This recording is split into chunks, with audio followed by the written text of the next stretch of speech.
जैसे आप जानते हैं, आप पूरी तरह से अवगत हैं, बिहार एक सांस्कृतिक और ऐतिहासिक राज्य है और इस समृद्ध ऐतिहासिक, भूगोलिक और सांस्कृतिक के अलावा ये गौरवमयी धरती लोकतंत्र की जननी के रूप में भी जानी जाती है। और इस लोकतंत्र की महापर्व जो अब 2024 में इलेक्शंस होने वाले हैं, इस लोकतंत्र की धरती पर उसके विषय में हमें आपको बताऊंगा कि क्या तैयारियां हम लोगों ने की हैं। और इससे पहले मैं आपको तैयारियों के बारे में बताऊं, सर्वप्रथम आपके माध्यम से पुणे सभी बिहार वासियों को, सभी वोटर्स को, सभी मतदाताओं को हम ये अपील करना चाहते हैं आयोग की तरफ से कि बहुत तैयारियां हमने की हैं और कर रहे हैं। आप वोट देने जरूर आएँ। मतदान के दिन आपका आना हमारे लिए बहुत ही गौरव की विषय होगा और हम लोग प्रलोभन मुक्त, स्वतंत्र और बिल्कुल निष्पक्ष तरीके से चुनाव कराने के लिए कटिबद्ध हैं। और वो किस प्रकार से कटिबद्ध हैं, ये भी मैं आपको अभी विस्तार में बताऊंगा। आप बिना भय के मतदान करने आए, इच्छा से आए और जो लोकतंत्र की जननी है वहाँ गर्व के साथ में चुनाव के पर्व में भाग लेने के लिए आप आएँ। यह आपसे रिक्वेस्ट भी है और आपसे हमारी अपेक्षा भी है। फ्रेंड्स, पिछले 2 दिनों में हमने जो मीटिंग्स की हैं, पहले मैं उसके बारे में आपको बताऊंगा। तो फर्स्ट ऑफ ऑल हम पॉलिटिकल पार्टीज के रिप्रेजेंटेटिव से मिले, जिसमें नेशनल पार्टीज के रूप में आप, BSP, BJP, Indian national Congress और सीपीआईएम, तो ये 5 राष्ट्रीय स्तर की पार्टियां, और स्टेट पार्टीज के रूप में जनता दल यूनाइटेड, लोक जनशक्ति पार्टी, रामविलास, राष्ट्रीय लोक जनशक्ति पार्टी, राष्ट्रीय जनता दल और सीपीआईएमएल। तो आप जानना चाहेंगे कि इन लोगों ने हमसे क्या कहा, और हमारा भी ये ड्यूटी बनती है कि आपको बताएं कि उन्होंने हमसे क्या अपेक्षाएं रखी। और फिर मैं आपको पूरे अपने संबोधन के दौरान ये भी बताऊंगा कि उनके बारे में हम क्या करने जा रहे हैं, और आप ही के माध्यम से उनको उत्तर भी दूंगा। तो कुछ दलों ने पहले कहा कि बिहार में जो मतदाता सूची बनी है उसमें जो नाम डिलीट हुए हैं उनके बारे में आयोग पूरी तरह से आश्वस्त हो ले, और अगर कहीं कोई कमी है तो उसको ठीक कर ले। पहला उनका ये कहना था। दूसरा इसी विषय में कहना था कि जो वोटर्स के नाम जुड़े हैं, जो अच्छी भारी मात्रा में नाम जुड़े हैं, उनको वोटर कार्ड बहुत जल्दी से जल्दी उनके समय उनके पास में पहुंच जाए। Next point they mention was कि सभी मतदान केंद्रों पर अर्धसैनिक बलों की पर्याप्त मात्रा में प्रतिनियुक्ति की जाए ताकि चुनाव निर्भय और निष्पक्ष माहौल में हो सके। उनका यह भी कहना था कि 72 घंटे से पहले जब चुनाव के, उस समय में गश्ती और सुरक्षा की कार्रवाई को बढ़ाया जाए ताकि कोई भी प्रलोभन या कोई भी लॉ एंड ऑर्डर की समस्या पैदा ना हो। गर्भवती महिलाओं और सीनियर सिटीजन्स को मतदान केंद्र पर विशेष उपलब्ध सुविधा कराई जाए ताकि they have a convenience in voting. This was another demand from the parties. कुछ पार्टीज ने कहा कि आप मतदान केंद्रों में ऐसी व्यवस्था कीजिए कि जो 1500 के करीब वोटर्स हैं तो या तो उनको घटाएं या व्यवस्था ऐसी करें जिससे उनको असुविधा ना हो। जो लोग डुप्लीकेट वोट देने के लिए किसी दूसरे का वोट देने आते हैं उन पर सख्त से सख्त कार्रवाई की जाए। Impersonation should be arrested. This is what was the another demand of the political parties. उनका ये भी मांग था कि जो परमिशंस उनको लेनी पड़ती हैं बहुत सारी, जिसमें वीडियो वैन की परमिशन हो, एलईडी वैन की परमिशन हो, या जो जगहें जहाँ पर उन्हें भाषण करने हैं उसकी सुविधाएं हों, क्योंकि पार्लियामेंट्री कॉन्स्टिट्यूंसीज कई जिलों में हैं तो उनको एक जगह से वो सुविधा मिल जाए, सिंगल विंडो क्लियरेंस किया जाए। एक पॉलिटिकल पार्टीज ने यह भी कहा कि उनको सिर्फ 5 गाड़ी मिलती हैं नेशनल लेवल, स्टेट लेवल पे, तो इनकी संख्या कम है। तो अगर इतना बड़ा स्टेट है और एक एक पार्लियामेंट्री कॉन्स्टिट्यूंसी भी कहीं कहीं 2-2, 3-3 जिलों में है, तो उनको गाड़ियों की संख्या बढ़ाई जाए ताकि वो उसमें मूव कर सकें कैंपेनिंग के लिए। एक और मांग पॉलिटिकल पार्टीज ने की कि जो पोलिंग एजेंट्स और उनके ऑथराइज एजेंट्स हैं, जो पोलिंग एजेंट्स पर दस्तखत सिग्नेचर करके देते हैं, उनका सिग्नेचर कभी कभी पोलिंग स्टेशन पे नहीं पहुंचता और शुरुआत हो जाती है शुरू करने में इलेक्शंस को। तो जो ऑथराइज सिग्नेटरीज हैं, चाहे कैंडिडेट हो चाहे उनके द्वारा अप्रूव्ड ऑथराइज्ड पर्सन हो, उनका सिग्नेचर्स उपलब्ध रहें हर बूथ पे, तो देर नहीं लगेगी। एक और मांग थी उनकी कि जो सेंट्रल ऑब्जर्वर्स आएंगे वो सबको उपलब्ध रहें, उनके फ़ोन नंबर्स, उनके रहने की जगह, उनका एक फिक्स्ड स्थान हो ताकि कम से कम उस समय पर ज़रूर मिल सकें। बहुत सी पार्टीज़ ने ये भी अनाउंस किया कि ये भी रिक्वेस्ट किया कि जो पोस्टल बैलेट्स की गिनती है वो पहले शुरू की जाए और समय ख़त्म की जाए। उनकी ये भी मांग थी कि ईवीएम्स कहाँ पर यूज़ होंगी, किस डिस्ट्रिक्ट में कितनी ईवीएम्स हैं, उसका किस पोलिंग स्टेशन पे कौन सी ईवीएम जाएंगी, इसमें उनको सूचना मिलनी चाहिए और उसको ईवीएम्स का नंबर जो पीछे लिखा रहता है वो नंबर भी मिले ताकि वो मिलान कर सकें अगर उन्हें कोई शक हो तो। चूँकि यहाँ पोलिंग अच्छी होती है, मतलब अच्छी उतनी तो नहीं है जितनी और राज्यों में है, लेकिन उनका कहना था कि मतदान का समय बढ़ाया जाए ताकि प्रतिशत मतदान का और बढ़ सके। तो ये मुख्य मांगे थी। इन सबको मैं आपको अपने संबोधन के दौरान इन सभी विषयों पे उत्तर दूंगा। अगर तैयारी पर आए पार्लियामेंट्री कॉन्स्टिट्यूएंसीज़ की, तो बिहार में 40 कॉन्स्टिट्यूएंसीज़ हैं और झारखंड में 14 कॉन्स्टिट्यूएंसीज़ हैं। हमने इसी मीटिंग के दौरान झारखंड के सीईओज और एसपीएनओज, अन्य पदाधिकारियों से भी यहाँ बात की थी, रिव्यू किया था। बिहार में टोटल में से 34 जनरल और एससी की 6 और एसटी की 0, वहीं एसटीज़ की 5 कॉन्स्टिट्यूएंसीज झारखंड में हैं। अगर हम रोल्स के बारे में बात करें तो कमीशन का ये प्रयास है कि जो इलेक्टरल रोल्स है, जो मतदाता सूची है, वो पूरी तरीके से प्योर हो और हेल्दी हो। तो प्योरिटी का मतलब क्या है कि उसमें जो लोग जुड़ने चाहिए वो ज़रूर जुड़ जाएं, जो लोग नहीं रहने चाहिए उसमें, जो डेड हैं या शिफ्टेड हैं या मल्टीपल एंट्रीज हैं, उनको हट जाना चाहिए। और male, female, PWD, senior citizens के सफिशिएंट जो नंबर सेंसस के हिसाब से फिगर आती है होनी चाहिए, वो होनी चाहिए। यानी प्योरिटी भी होनी चाहिए, हेल्थ भी होनी चाहिए। तो बिहार में टोटल 7.64 करोड़ मतदाता हैं, जिसमें से 4 करोड़ मेल और 3.6 करोड़ फीमेल मतदाता हैं।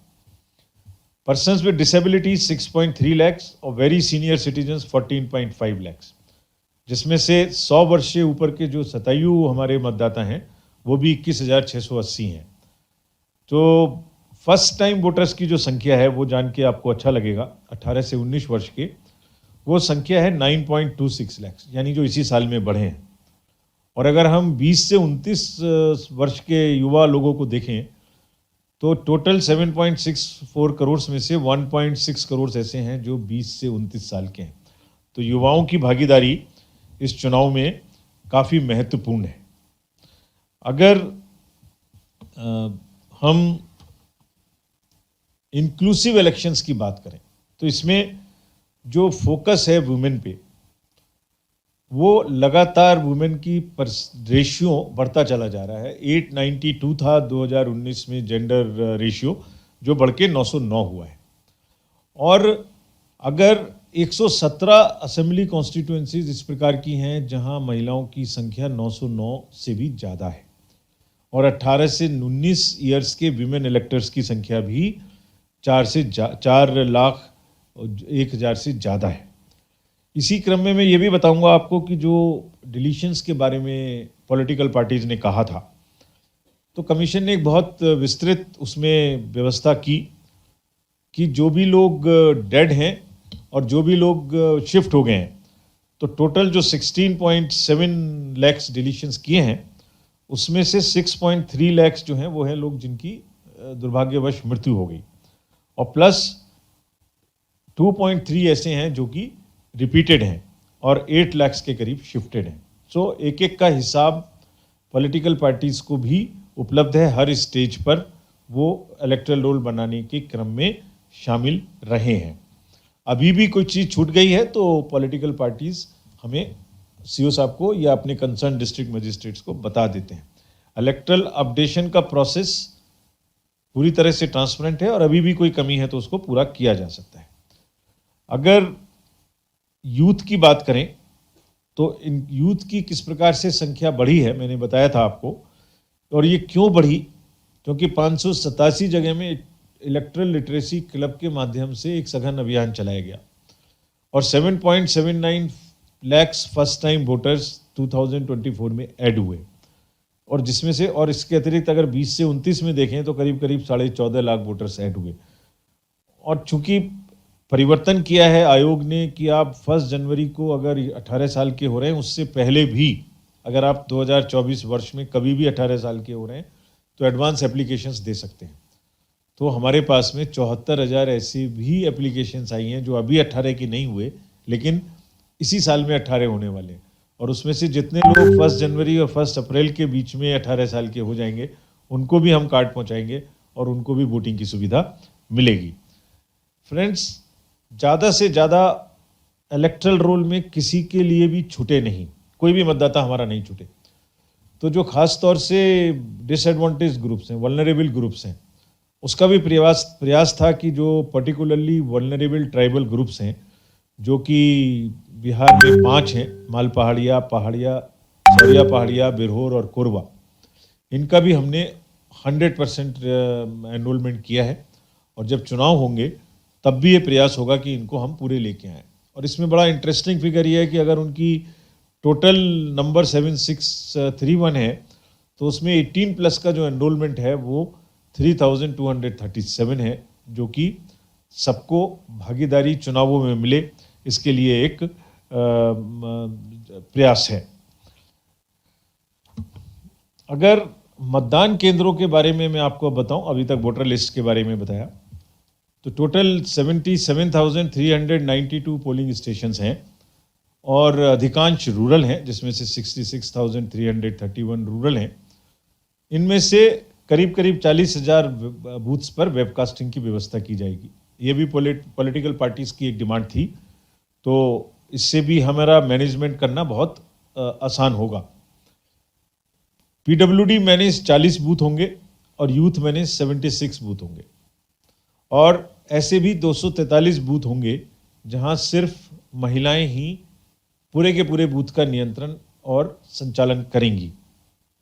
फ्रेंड्स, सभी बूथ्स पे जो एश्योर्ड मिनिमम फैसिलिटीज़ हैं वो रहेंगी, यानी toilet, ramps, drinking water, electricity, wheel chair, ये सभी बूथ पे रहेंगे ताकि आने जाने में सबको सुविधा रहे।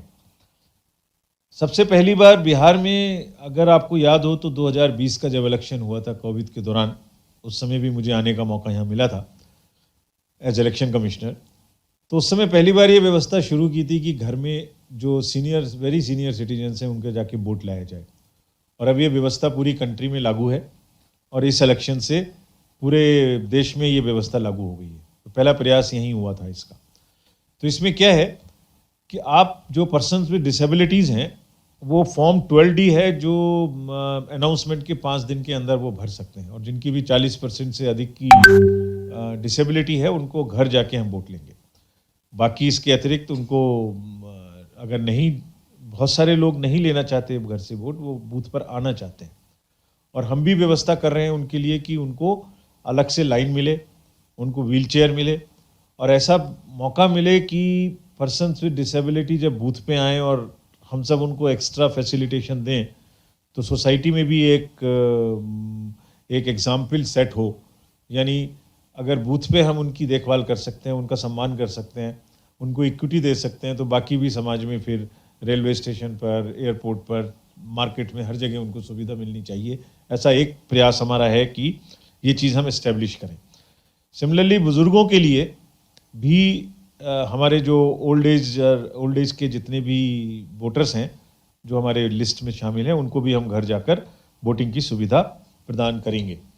और जब वोटिंग होगी तो साथ में एक टीम जाएगी जो वीडियोग्राफी भी करेगी, और पोलिंग कैंडिडेट को भी इजाज़त है कि वो साथ में अपने लोगों को भेज सकते हैं। लास्ट माइल तक भी हम लोग पहुंचेंगे। ये जस्ट कुछ ग्लिम्सेस हैं, यानी जहाँ भी बूथ्स हैं, चाहे दियारा में जाना हो, चाहे बोट से जाना हो, कोई भी वोटर छूटे ना, ये हमारा प्रयास रहेगा। और आपके माध्यम से हम ये सबसे गुजारिश करेंगे, अपील करेंगे, रिक्वेस्ट करेंगे कि वो वोट देने ज़रूर आएं। जब हम इतनी व्यवस्था करने की कोशिश कर रहे हैं तो कोई भी छूटना नहीं चाहिए।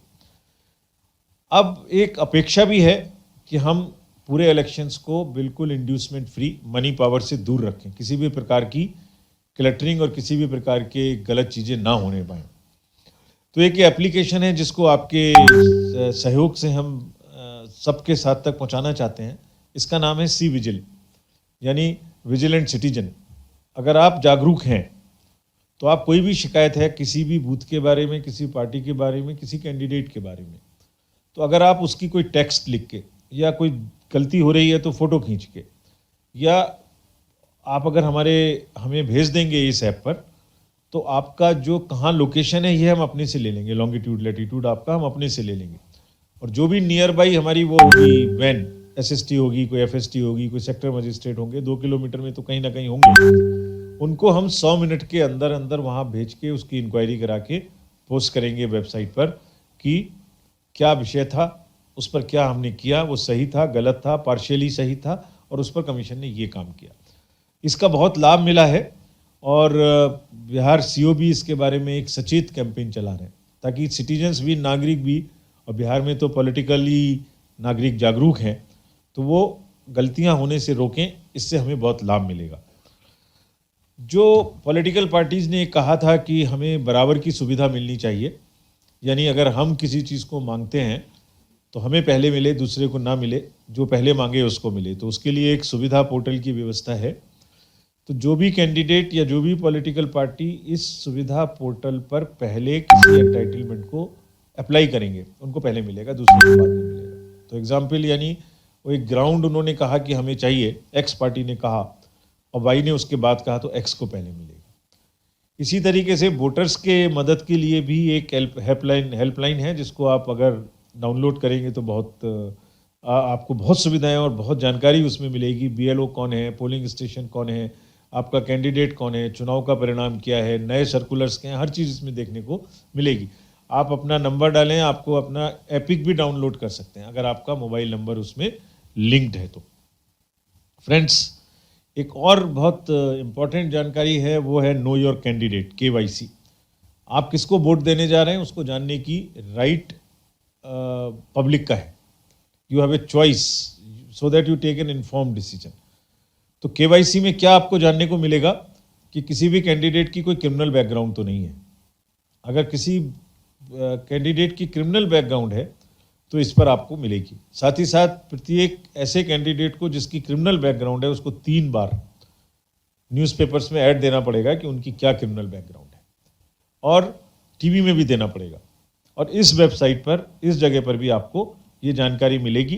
तो ये आप इन्फॉर्म्ड वोटर के रूप में इस जानकारी को प्राप्त करें और अपना बिल्कुल मन बनाएं कि किसको आपको वोट देना है। जानना, आप तक सुविधा और जानकारी पहुंचाना हमारा काम है। उसके बाद आप क्या करना चाहते हैं ये आपके वोटर का कार्य है। अगर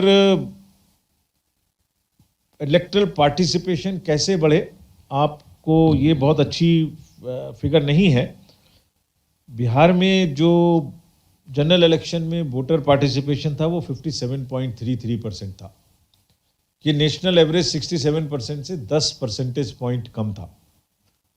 और ये भी एक आयरनी है कि इतनी जागृत स्टेट में ये सेकंड लोएस्ट था पूरी कंट्री में।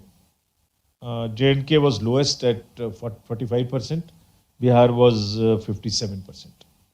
सो हमारी अपेक्षा है इस बार प्रयास से बहुत कि हम यहाँ वोटर की परसेंटेज को, वोटिंग की परसेंटेज को बढ़ाएं। तो कैसे बढ़ाएंगे? हमने ऐसी 75% टोटल अर्बन एसीज ऐसी हैं जिसमें वोटर टर्नआउट बहुत लो है। Patna Sahib one of the main places है जिसमें बहुत कम है।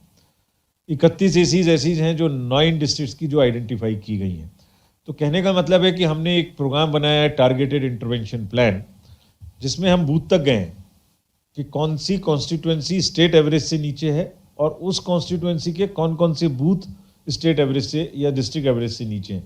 यानी एक जैसी चीज़ सारे डिस्ट्रिक्ट में चले ये नहीं है, जगह जगह में क्या परेशानी है, क्यों लोग नहीं आ रहे हैं, इसके लिए एक बहुत सघन प्रयास किया गया है। और मुझे उम्मीद है कि जो इलेक्टरल रोल्स की प्योरिटी बढ़ी है, जिन लोगों को नहीं रहना चाहिए था जो हटे हैं, और जितने नए लोग जुड़े हैं जिसमें से यंग लोग जुड़े हैं, तो ये वोटिंग परसेंटेज निश्चित रूप से बढ़नी चाहिए। और पुनः आपके माध्यम से दोबारा अनुरोध करना चाहता हूँ कि सब लोग वोट देने के लिए जरूर आएं। प्रभातखबर.com, विश्वास वही, रफ्तार नहीं।